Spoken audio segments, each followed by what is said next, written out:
Boa noite, pessoal. Meu nome é Danilo, eu sou diretor de Growth Marketing da América Latina, dentro da Salesforce, e a minha intenção hoje é compartilhar um pouco de como eu trabalho dentro da Salesforce, como que a gente, dentro da Salesforce, a gente toca Growth e o como que a gente vê isso, né? A minha intenção é de passar por alguns tópicos, tá? Mas de uma forma que a gente consiga ser um pouco rápido, até para vocês terem oportunidade para tá fazendo perguntas e a gente ter uma interação respondendo essas perguntas, tá? Então hoje vamos falar um pouco de como Big Techs elas estão tipo, implementando growth e quando eu falo de Big Techs eu vou passar essa minha visão de Salesforce, tá? Pode ter certeza que muito das outras techs seguem um processo muito parecido, tá? Talvez tenha uma ou outra variação, mas o importante é a metodologia e é o raciocínio por trás dessa mentalidade de growth, né? E para a gente começar, então, assim, vamos definir primeiro o que é growth marketing, tá?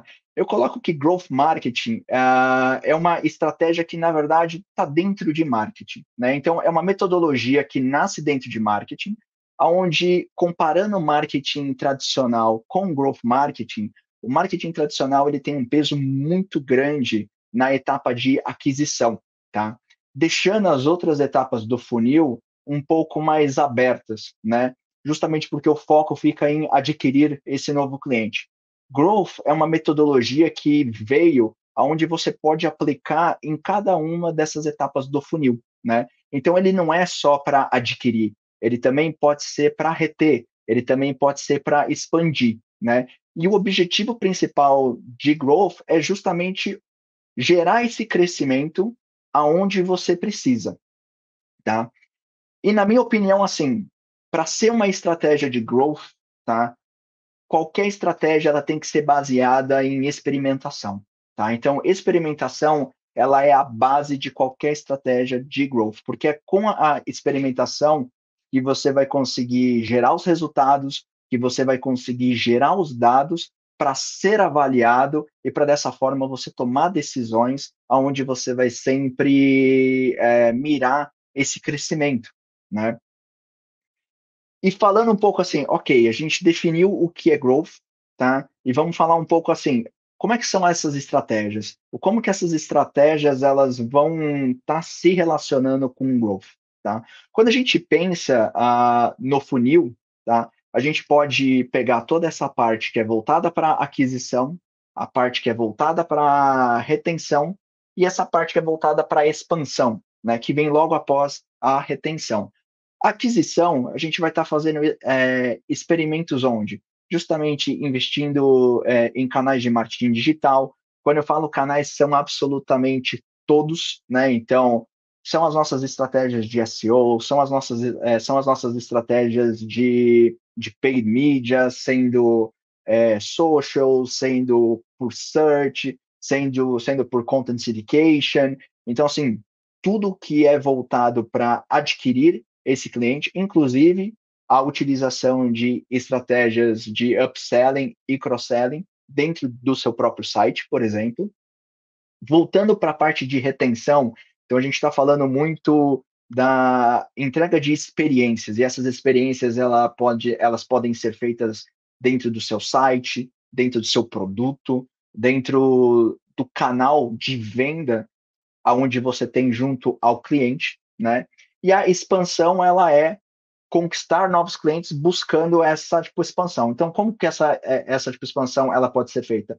Ela pode ser feita através de novos formatos de assinatura, novos formatos de monetização e, eventualmente, pensando em algumas startups ou empresas que estão em crescimento exponencial, até em, em compra de outras empresas, né? Você acaba expandindo também.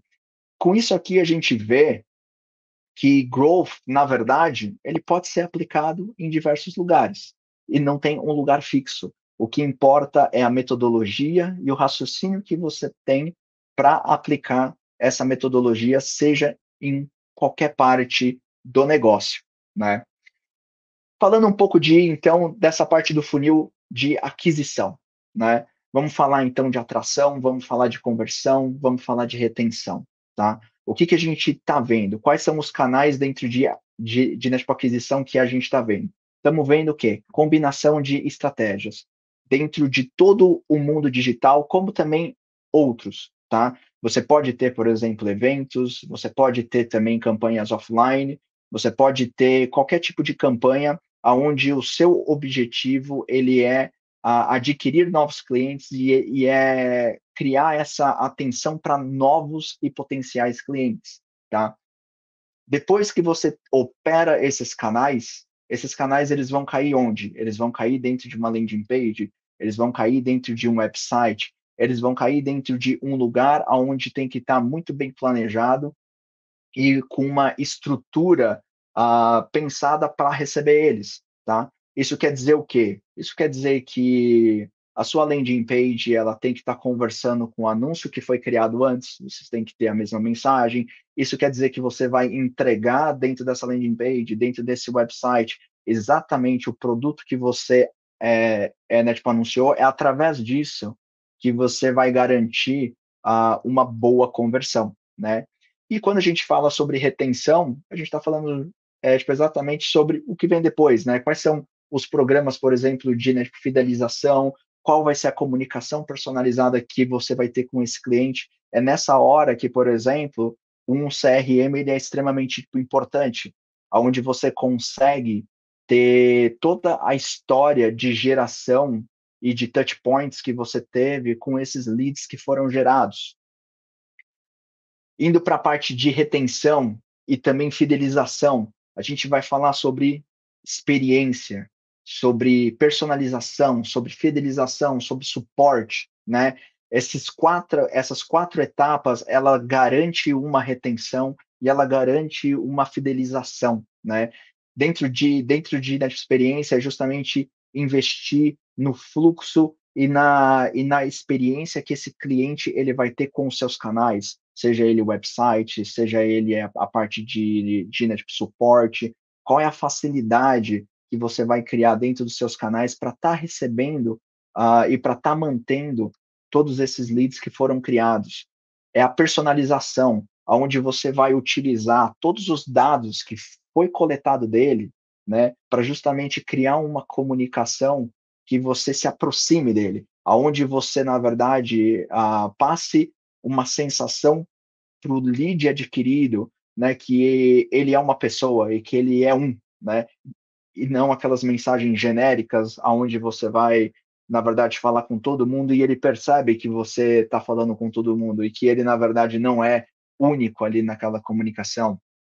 A gente vai falar de fidelização, né, aonde você vai criar esses programas, esses benefícios, né, que vai incentivar essa lealdade dos clientes, aonde eles vão entender que não, sim, nós somos únicos, nós somos personalizados e eu tenho aqui programas feitos e pensados para minha necessidade, né?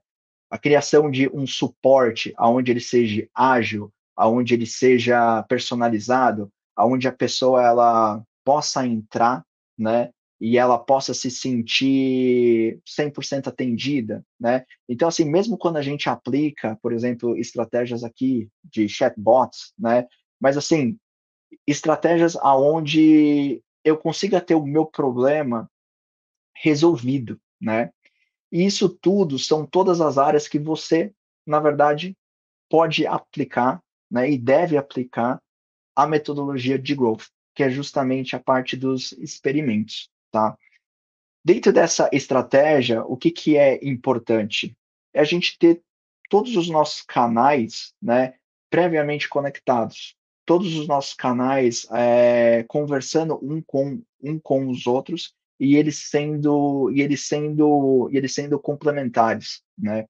Dentro da Salesforce, a gente tem uma tipo, preocupação muito grande de, por exemplo, como as nossas mensagens elas estão sendo recebidas por cada um desses canais, ou como que essas mensagens elas estão conversando com as outras mensagens que a gente está fazendo. A gente tem uma jornada que faz sentido, né? E isso é uma coisa muito importante para a gente, porque através disso a gente começa a determinar pesos, né, dentro das nossas estratégias. Então, por exemplo, quando a gente está falando em, por exemplo, eu quero encontrar novos clientes, eu quero nutrir esses clientes, tá? Quais são os principais canais que a gente pode usar? Quais são os dados através de todos os experimentos que a gente rodou que vão se comunicar bem com esse cliente nessa fase, né? Aqui no nosso caso, a gente coloca, por exemplo, o website, a gente coloca as nossas estratégias de jornadas de e-mail marketing, aonde a gente entende que a gente vai conseguir conversar com esse cliente dessa forma adequada. Se a gente for evoluir para, por exemplo, um meio do funil, né? Então a gente entende que, legal, o canal que ressoa melhor nessa fase, ele é um canal de search, ele é tipo um canal de campanhas pagas dentro do LinkedIn. Então, assim, com isso a gente vai determinando qual é a mensagem que a gente usa, qual é o canal que nós vamos usar para cada uma dessas pessoas dentro de cada uma dessas etapas do funil, né? Por último, por exemplo, vamos maximizar o nosso ROI, então vamos criar uma campanha de retargeting, reimpactando todas as conversas que a gente teve antes, mas dando essa sequência nessa comunicação, né? E para isso, a gente divide o nosso funil basicamente em 3 etapas, quando a gente está falando, por exemplo, da fase de aquisição, né? Eu sei que hoje a gente tem, se a gente procurar, a gente vai encontrar funis de 5, 7, 10, 15 estágios, né?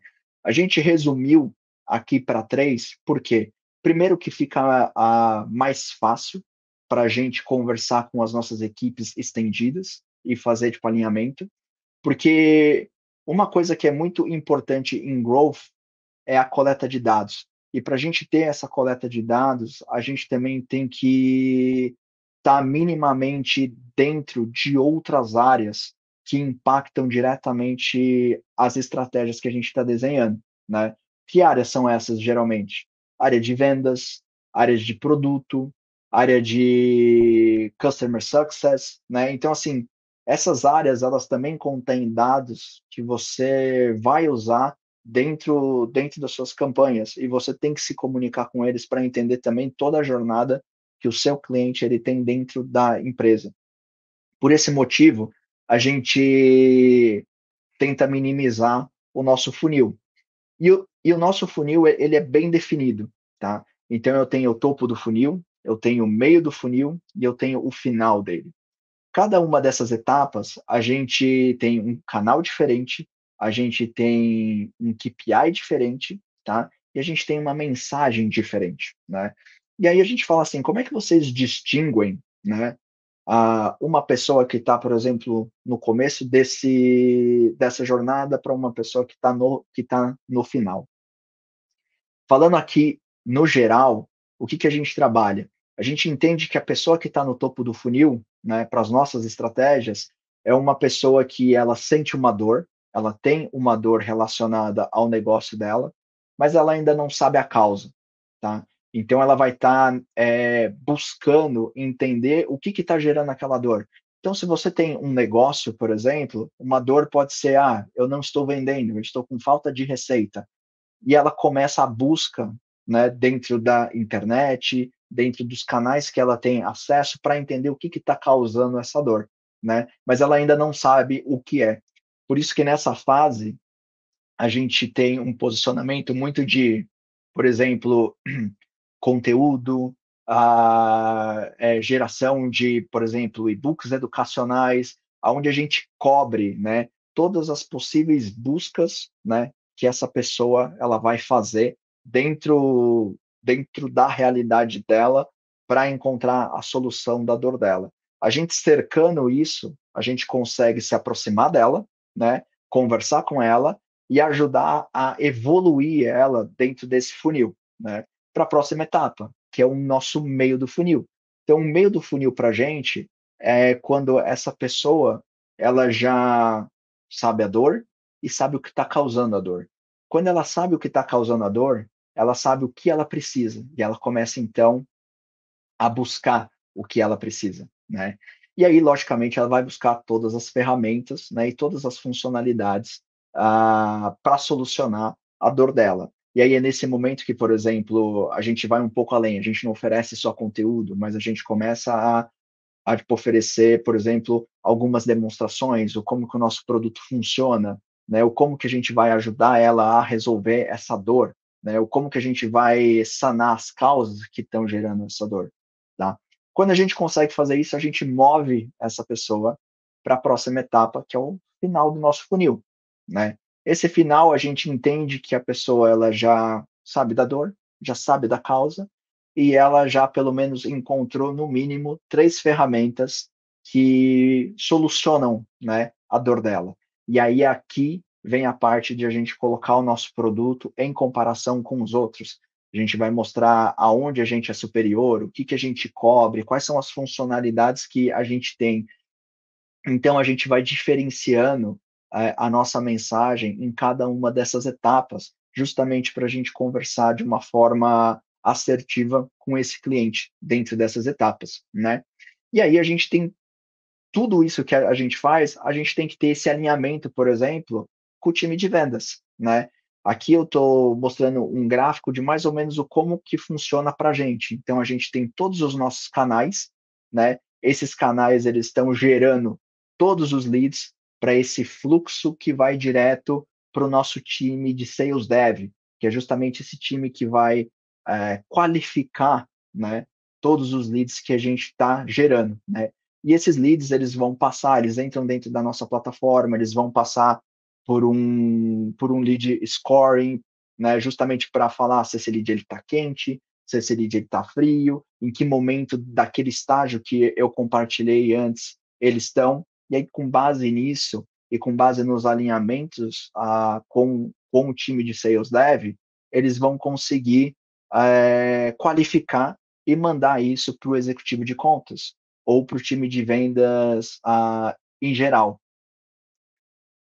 E aí a gente cria todo esse ambiente, né? Onde a gente consegue mensurar absolutamente todos os estágios, né? Que a gente está impactando o nosso cliente. Então a gente sabe exatamente de qual campanha veio, de onde a gente gerou, de qual canal, né? E todas essas estratégias, todos esses dados, eles estão populando o nosso CRM, né? E esse CRM, ele vai ser a base para a gente criar os nossos experimentos. Ele vai ser a base para a gente ter uma noção de o que está dando certo, o que não está dando certo, gerar os nossos insights para a gente conseguir colocar novas campanhas, novas mensagens, novas ofertas e, eventualmente, novos produtos, né, para sanar essas dores que os nossos potenciais clientes têm. E a gente, logicamente, precisa consolidar isso em um único lugar, né? Então, a gente tem diversas ferramentas, como, por exemplo, o Data Studio, como, por exemplo, o Tableau, que são ferramentas onde a gente consegue criar dashboards, né? De tudo que vem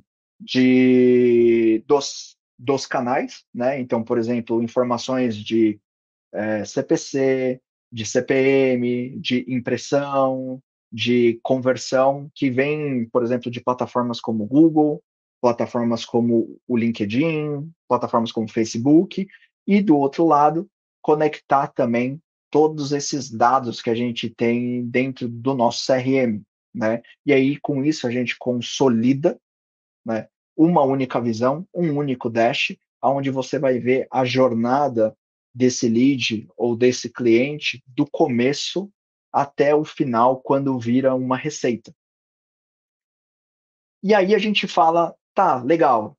Você explicou sobre o seu funil, você tipo, explicou sobre as suas estratégias, você explicou sobre os dados, mas e o growth, né? Aonde é que entra, né, toda a metodologia? Como é que eu vou aplicar isso, né?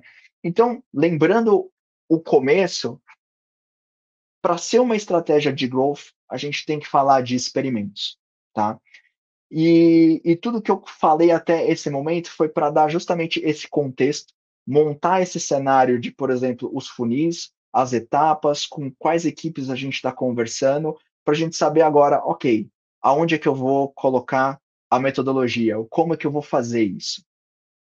E quando a gente fala sobre experimento, tá? Para a gente colocar a metodologia Growth em prática, a gente tem aqui 5 pontos. Que primeiro, a gente tem que ter muito claro qual é o nosso objetivo, tá?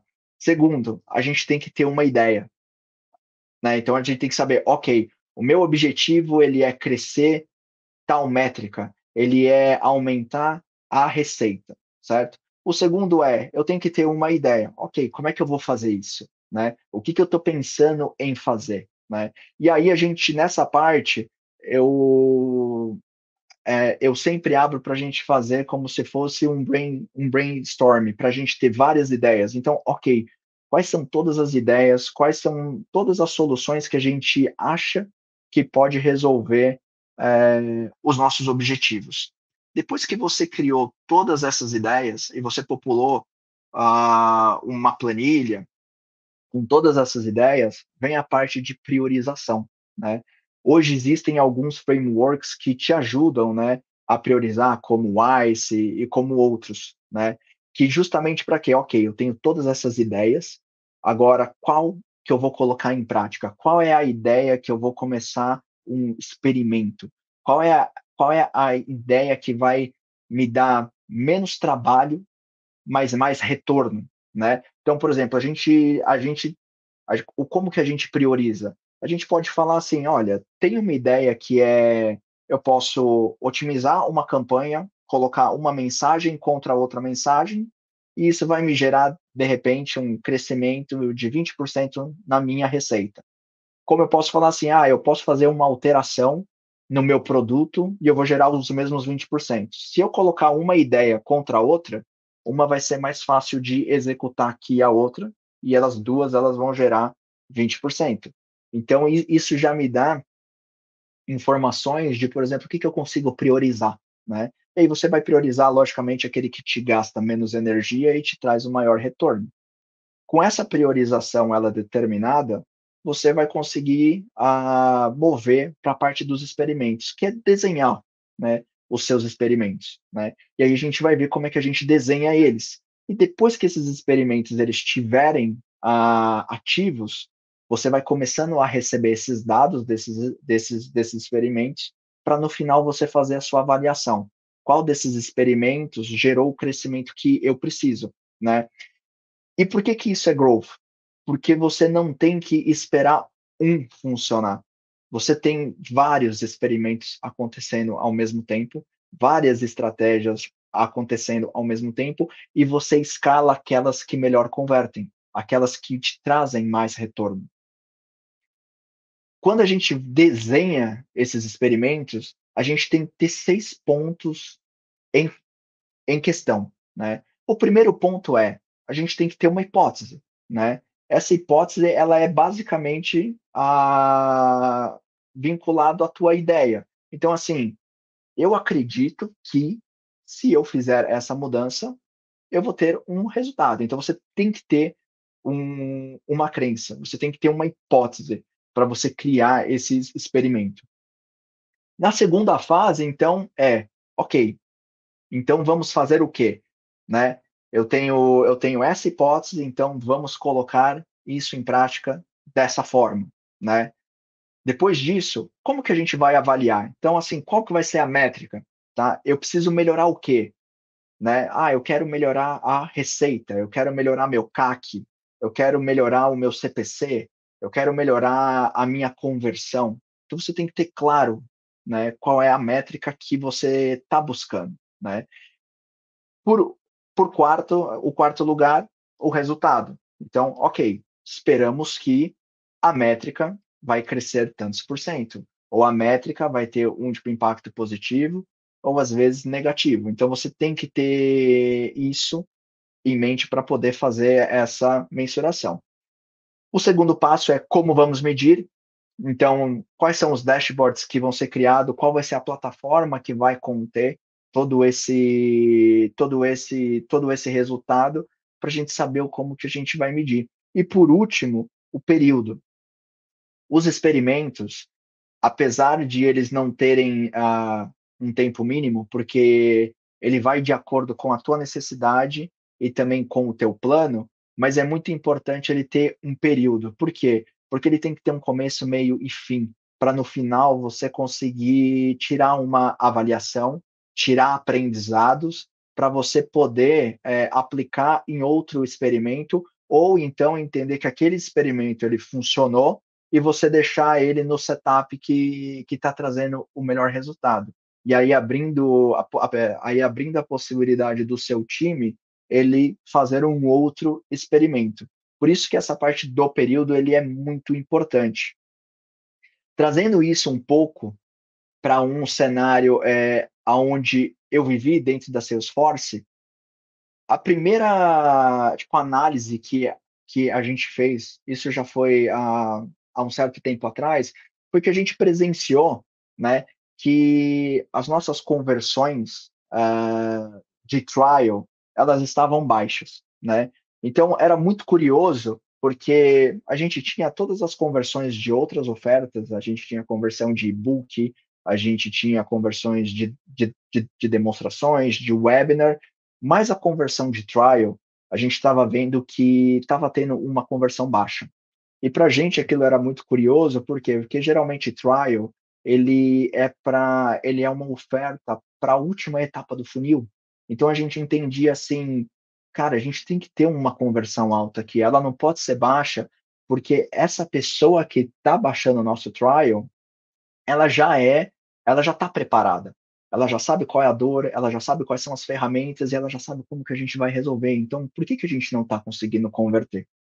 E por conta disso, por conta dessa dor e desse problema que a gente estava, né, tipo, enfrentando, a gente decidiu, vamos criar um tipo, experimento para isso, né? Aonde o primeiro passo foi determinar a nossa hipótese. Então, a gente tinha uma crença, a gente acreditava que o trial, de repente, ele não era um bom primeiro contato da nossa plataforma. Por quê? Porque ele podia ser um pouco amedrontador. Então, se uma pessoa que não conhece a nossa plataforma já tiver acesso ao um trial, pode ser que ela se perca lá dentro, entendeu? Com todas as opções, ela não saiba se organizar lá dentro. E isso pode ser o que está gerando uma conversão baixa, né? Então a gente tinha essa tipo, hipótese. E aí a gente falou, então, ok, vamos criar um vamos criar um experimento para isso. Vamos oferecer o quê? Vamos oferecer uma demonstração aonde a gente vai falar quais são as etapas para ele começar a trabalhar nesse trial. Então, se ele quer experimentar a nossa plataforma, vamos através de uma demonstração passar, né, assim, os 3 ou os 4 primeiros passos que ele tem que ter dentro da plataforma para ele criar um lead, para ele criar um dashboard, para ele criar uma ação dentro da plataforma, né? E aí vamos decidir então, ok, a gente vai criar esse experimento, vamos pegar a nossa métrica. Como é que a gente vai avaliar que isso está dando certo? Bem, a gente avaliou que assim, cara, a gente tem que converter mais leads para oportunidades, tá? Essa vai ser a nossa métrica principal. E o resultado que a gente espera disso é que a gente, pelo menos, a gente aumente 30% dessas conversões. Tá? Então a nossa expectativa é, ok, estamos criando o nosso experimento, passamos pela hipótese, passamos pelo outro experimento, a gente definiu qual é a nossa métrica e o nosso resultado é, a gente tem que crescer 30% nessas conversões, tá? O experimento aqui, saiu um erro ortográfico aqui, mas assim, era justamente avaliar o quê? A qualidade do lead, tá? Então, esse lead, ele tinha que ter uma qualidade melhor, aonde acarretaria numa conversão maior dentro da nossa oportunidade. E a gente definiu esse período de 20 dias, que é justamente assim, ok, vamos rodar uma campanha aonde a gente vai cruzar. Então, eu tenho uma campanha que vai gerar trial, normal, e eu tenho um experimento que vai entrar paralelo, usando essa demonstração customizada que a gente criou. A gente vai deixar as duas ofertas rodando no mesmo tempo, fazendo um teste AB, durante 20 dias, e a gente vai ter uma noção de se esse é o motivo certo, se a nossa hipótese ela está certa, ou se a gente vai ter que pensar num outro caso e criar um outro experimento. Por isso que é importante determinar o período para você conseguir tomar uma ação rápida. A gente definiu 20 dias porque a gente entendeu que esse era o mínimo tempo que a gente precisava para a gente tomar algum partido e para a gente coletar os dados que seriam necessários. Tá? Tem outros experimentos que podem durar uma semana. Eu não recomendo menos que uma semana, porque aí às vezes você não tem o dado que você precisa, a não ser que você tenha uma verba muito grande e você consiga gerar, entendeu, todos os dados em 5 dias, 6 dias. E aí isso varia muito de uma estratégia para outra. E aí, ok, coletamos todos os dados, criamos os nossos experimentos, agora a gente tem que partir para a parte de otimizações. A gente tem que entender, analisando os dados, a gente tem que entender como que aquele teste AB foi. E aí, com base nisso, a gente conseguir fazer as nossas otimizações, né? É com base nesses experimentos que você consegue entender se, por exemplo, o problema que você tem que resolver, ele, por exemplo, ele está numa mensagem, ele às vezes está no produto, ele às vezes ele tá no processo que vendas está tendo, né, qualificando esses leads, ou ele está dentro da campanha. Por isso que eu digo que o growth, ele é uma metodologia que você pode ir aplicando em várias áreas, né? Aqui eu tô contextualizando, por exemplo, dentro da parte de aquisição, dentro de marketing, mas ele também entra com experimentos, por exemplo, dentro de produto. Se você quiser testar uma funcionalidade dentro do seu produto, se você quiser testar um processo dentro da área de vendas, se você quiser testar outros processos dentro da área de marketing. A metodologia, ela consegue se moldar à tua necessidade dentro de cada uma das áreas que você está tocando, né? E aí você, com base em todos esses KPIs que você coleta, você vai otimizando. Então, quais são geralmente os dados que a gente analisa? Geralmente são a taxa de aquisição, a taxa de tipo, retenção, o valor que tipo, o cliente tem dentro do nosso ciclo de vendas, né? A taxa de conversão, né? Então, no nosso caso, quando a gente rodou aquele experimento para o Salesforce, a gente estava buscando taxa de conversão, né? A gente estava buscando entender por que a nossa conversão ela estava baixa. E aqui é necessário ter o tipo, entendimento de qual é o KPI que você está buscando. Você está criando um experimento para resolver qual problema, né? E é muito importante você ter claro qual é a métrica que você está olhando, justamente para você, às vezes, não cancelar uma estratégia que poderia ser boa, porque você está olhando para a métrica errada, né? Então, é muito importante definir qual é essa métrica, o que que você está olhando, né? E aqui eu passo para vocês, então, assim, quando eu falo das nossas estratégias, quando eu falo de o que que a gente olha dentro da Salesforce, esse aqui é um funil muito rápido da nossa geração, né? E aqui eu passo alguns valores que eles são benchmark, né? Que eu acho bem legal para ter em mente justamente para buscar isso, né? Então a gente fala o quê? Tudo aquilo que a gente gera, tudo que marketing gera, né, entra dentro da nomenclatura de MQL. E o que são esses MQLs? É tudo que a gente gerou e que vai ser direcionado para o time de Sales Dev, que vai ser um SDR, vai ser um BDR, vai ser um BDA, né? Aí a gente tem várias siglas, mas o mais comum é o SDR, né? E aí o nosso benchmark é 70% de tudo que marketing gera, todos os leads que marketing gera, tem que ser um lead válido para essas pessoas que vão entrar em contato, tá? O que é um lead válido? Ele é justamente um lead onde o SDR ele vai poder entrar em contato, ele vai poder conversar com esse lead, tá? dentro desse lead válido, a gente tem um benchmark de que 15% dele tem que ser convertido para uma oportunidade, né? O que é uma oportunidade? É quando o SDR ele entra em contato com esse lead e ele identifica lá dentro um potencial. Esse lead ele tem a dor, esse lead ele tem todo o potencial para ser um cliente da Salesforce, né? Então ele identifica essa oportunidade lá dentro, né? A gente usa esse bench de 15% por conta de uma informação muito interessante. Uma pesquisa que foi disponibilizada para a gente pelo próprio LinkedIn comentou que só 20%, tá, das pessoas com quem a gente está falando nesse momento estão na fase de compra, né? A gente tem muito aquela visão de que a gente tem que ter uma conversão alta, mas não necessariamente todo mundo que a gente está conversando nesse momento, ele está na fase de comprar, né? E foi identificado que só 20% estão nessa fase, os outros 80% eles vão entrar nos meses posteriores ou durante outros anos. Então a gente está sempre conversando com 20% de potenciais clientes que podem consumir o nosso produto. Né? E aí a gente fica entre 20% e 15%, mas 15% é uma métrica aonde a gente busca isso. Né? Uma vez que isso virou essa oportunidade ela vai ser mandada para um executivo de conta. Né?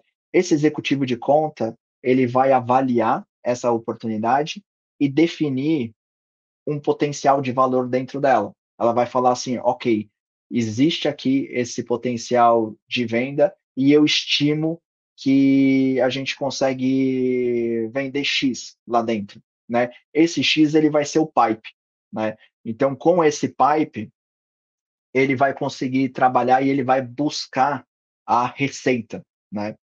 E aí a gente define que, né, como meta de marketing, a gente sempre busca fazer 3 vezes o pipe que esse executivo ele tem de target, para a gente garantir que a gente vai chegar nessa meta, né? Fora isso, indo para a receita, a gente busca o quê? Que a gente consiga converter 30% de todo o pipe que a gente gerou, a gente consiga converter 30% em receita, né? E aí a gente consegue o quê? Com esse funil, a gente vai justamente criando os nossos experimentos em cada uma dessas etapas, né? O nosso experimento da Salesforce nessa apresentação era justamente com relação a essa conversão dos 15%, que era trazer 15%, que era trazer essa conversão de leads válidos para oportunidades, né? Então, isso foi um experimento dentro dessa etapa do funil. A gente tem outros experimentos que rodam dentro desse topo do funil, dentro do meio mais para baixo e dentro até do final, né? E aí é que está a coisa positiva, né, de você ter uma metodologia de growth, que você vai sempre buscando corrigir esses gaps, né, e sempre buscando aperfeiçoar a sua comunicação dentro de cada uma dessas etapas, justamente com o objetivo de otimizar não só o seu orçamento, mas otimizar o fluxo da sua equipe, tipo, otimizar o como que os seus leads eles são processados, eles são trabalhados e também toda a parte do alinhamento tanto com o time de vendas, junto com o time de produto e o time de customer service. E, gente, eu passei rapidamente para a gente ter um tempo para caso tenha perguntas, tá? Isso aqui é uma breve tipo, apresentação de todo o fluxo que a gente tem dentro da Salesforce. Eu deixo o meu canal também aberto, caso vocês tenham, né, tipo, alguma dúvida, se vocês querem entrar mais para fundo em qualquer uma das etapas, eu posso ajudar. E eu agradeço muito o tempo e a disposição de todos. Muito bom, Danilo. Mandou super bem. Temos boas perguntas aqui que o pessoal enviou ao longo do talk. Se o nosso time quiser ir lançando aqui na tela já para o Danilo responder. Vamos lá, Daniela fala, existe conflito de interesse e prioridade quando o time de growth e vendas são os mesmos? Ou melhor, pensando no time focado end-to-end. Conflito sempre vai ter, né? Porque você vai justamente assim, se você tem um time de growth dentro de vendas, logicamente que esses dois eles vão estar tipo, almejando, né, tipo, o mesmo target, né? Então, o que a gente tem que garantir é que quando a gente tem um time de growth dentro de um time, tá? Ele tenha a sua independência, né? Então, por exemplo, por mais que eu esteja dentro do time de marketing, eu tenho as minhas metas particulares separadas de todo. Logicamente que a gente busca o bem maior, né? Mas eu estou muito ali, por exemplo, relacionado com o time de vendas, né? Então, sim, existe esse conflito, tá? Por isso que essas unidades, mesmo estando dentro de um determinado time, ele tem que ter uma certa independência para ele poder fazer o trabalho dele tipo, da maneira certa. Muito bom. Última dela, você consegue citar as nomenclaturas certinho? Acho que você falou de ACV, falou de vários indicadores aí que é legal a galera entender um pouquinho sobre. Ah, não, perfeito. Então, Podemos até voltar o slide aqui para explicar um anterior. esse Aqui. daqui? Tem Tá, então, CRV ali, tem vários métricas que é importante explicar. MQL, Market Qualify Lead, é tudo aquilo que marketing gera, né? Então, como um total. CRV, a gente coloca como Conversion Rate Value. Então, assim, é o valor dessa conversão, né? Aqui no caso, então, 70% de todos os MQLs tem que virar VL. VL para lead é valid lead, né? Então, são leads válidos, né? Tudo aquilo que o SDR, que é a pessoa com quem vai entrar em contato para qualificar esse lead, ela vai buscar, né? Então, ela vai precisar gerar aqui 15% desses leads válidos, eles têm que virar esse estágio 1, né? O que é o nosso estágio 1? O nosso estágio 1, ele é oportunidades, né? Então, o SDR, ele encontra uma oportunidade dentro desse lead válido, né? E aí, essa oportunidade, ela migra para o nosso estágio 2. Estágio 2, ele é o pipe, ele é o potencial de vendas que o executivo de contas tem dentro daquele cliente, né? E o ACV ele é justamente justamente a receita, né, que você gera através desse pipe, né? Então assim, ok, você gerou 100 mil de pipe e a gente transformou esses 100 mil em 30 mil de receita, né? Então, o ACV, ele é a nossa receita. Teria mais será que mais alguma nomenclatura? Acredito que a gente já passou bem ali. O BDA, SDR, BDR, a gente está falando, né, do time comercial ali, dos diferentes perfis, né? Então, a galera acho que Isso, conhece. exatamente. Dentro da Salesforce, o SDR, ele é o time que vai cuidar de todos os leads de inbound, tá? O BDR, que é o Business Development, ele vai ser responsável por outbound, tá? Então, toda a parte né, tipo, prospecção outbound. E o BDA, ele é justamente aquelas pessoas que ajudam os SDRs e também os BDRs, né? Então, é como se eles fossem uma equipe para dar suporte, para ajudar eles no trabalho deles no dia a dia. Legal. Vamos para mais uma aqui, a última. Cristiana Silva. Muito interessante esse percentual de aproveitamento de funil. Obviamente que você considera histórico de mensuração dessas taxas, mas como você lida com a sazonalidade? Sim, assim, tipo, a minha sazonalidade, ela tá dentro do meu plano, né? Quando essas métricas, elas são métricas que, na verdade, são bench, então, assim, são métricas que eu busco, né?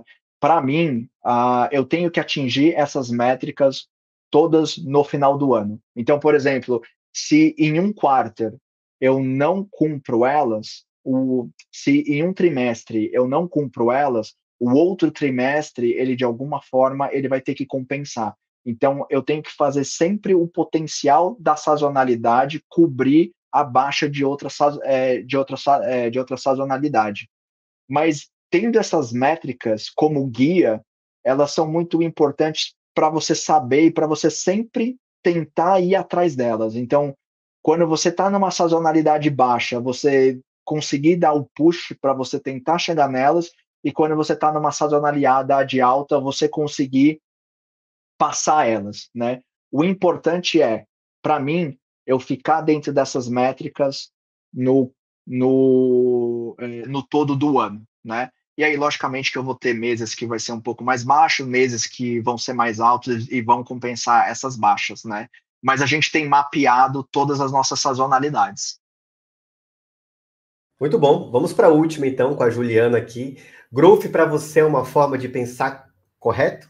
Como você enxerga essa estratégia para empresas de tecnologia SaaS, software como serviço, ou empresas de bem de consumo, por exemplo? Qual a principal diferença? Eu acho que a principal diferença talvez seja a previsibilidade por exemplo, o SaaS tem contra empresas de bens. Por quê? Porque o SaaS você consegue justamente ter uma assinatura, então você tem é mais previsível quando você fecha, por exemplo, um contrato anual. Então você sabe que aquele dinheiro ele vai pingar todos os meses, né? Enquanto ali para bens, você tem que estar basicamente todo mês lutando. Eu diria que para bens você tem que entender o quanto que aquela pessoa que está consumindo aquilo ele vale para você no ano, né? Então, por exemplo, se a gente for pensar numa Amazon, né, ela não vai fazer uma compra, né? Assim, você quer que ela faça duas, três, quatro compras. Então, é simplesmente entender, né, essa jornada que essa pessoa tem, e aí você tem, por exemplo, a Amazon, você tem outros e-commerces que tem, né, aquela parte de quem comprou isso, compra isso também, e aí você tenta ir cercando ela para você sempre aumentar o ticket para você ter ela ali passando mais vezes, né? Então você cria esses experimentos justamente para você fazer um upsell, fazer um tipo cross-sell, né? E aí você vai criando esses experimentos. O SaaS ele tem um pouco dessa vantagem que é um pouco mais previsível, né? O outro você tem que ficar dando push sempre, porque você está, né, basicamente fazendo B2C, né? Opa, Gustavo, você tá mudo? Aqui, faltou ligar o microfone, está escondido aqui. Essa questão, tanto do SaaS quanto do serviço, a gente acaba vendo a distinção entre os públicos, né? Quando a gente está falando mais de B2C ou de B2B ou B2B2C, né? Aí é diferente a maneira de experimentar e o que você vai olhar ao longo do funil. Danilo, muitíssimo obrigado. Foi um talk super rico. A gente ainda tem muita noite, está só começando, tem sorteio, tem anúncio e ofertas super bacana para todo mundo que está com a gente. Tem a minha talk que vai vir agora em seguida, a Aline, e o Danilo vai ficar aí nos bastidores. Eu não sei se ele vai continuar nos bastidores, talvez possa voltar no finalzinho para complementar umas trocas juntos aí, se a gente tiver no time para todo mundo. Então, Danilo, muito obrigado. Todo mundo que enviou as perguntas, obrigado. Nós vamos depois tentar responder essas perguntas também. Ao longo da minha talk, também façam perguntas. Depois da minha talk, a gente vai fazer o sorteio do livro do Sam Ellis, do Growth Hacking, e também iremos abrir a inscrição para o segundo sorteio, tá bom? Então, Danilo, fica super à vontade. Quiser deixar uma mensagem final aí para o pessoal, a palavra é sua. Eu agradeço o tempo de todos, espero ter contribuído tipo, um pouco com esse tema e sintam-se, né, tipo, à vontade para me adicionar lá no LinkedIn, caso queiram ter outras conversas, eu tô tipo, aberto. E muito obrigado, Gustavo, por essa oportunidade.